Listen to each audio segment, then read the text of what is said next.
अमरीका का अबनाए हुर्मुज़ में ईरानी माल बरदार जहाज पर हमला, 10 जख्मी और 5 लापता। पाबंदियों में शामिल तंजीमों और क़यादत से लेन देन करना, अमाली वसाइल फराहम करने पर जुर्माने और 10 साल तक कैद हो सकती है।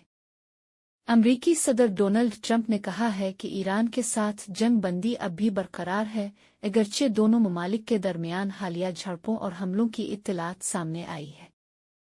अमरीकी सदर ने अपने बयान में कहा कि अमरीकी अफवाज ने ईरान की जानिब से हमलों के जवाब में दिफाई कार्रवाइयां की और ईरानी फौजी तंसीबात को निशाना बनाया।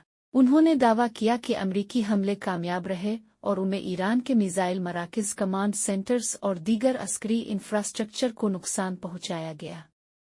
ट्रंप ने ईरान को खबरदार करते हुए कहा कि अगर तेहरान जल्द अमन मुआहदे पर दस्तखत कर दे तो मुस्तकबिल में मज़ीद तशद्दुद और कशीदगी से बचा जा सकता है।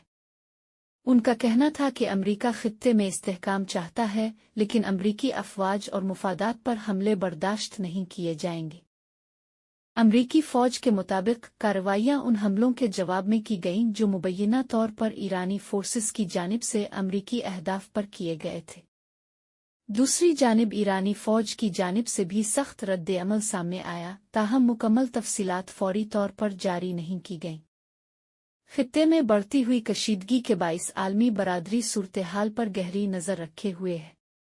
माहिरीन के मुताबिक अमरीका और ईरान के दरमियान जंग बंदी बरकरार रहने के बावजूद दोनों ममालिक के दरमियान एतमाद का फुकदान बदस्तूर मौजूद है, जबकि किसी भी नई फौजी कार्रवाई से मशरिक़ वस्ता में सूरत-ए-हाल मज़ीद ख़राब होने का ख़दशा ज़ाहिर किया जा रहा है।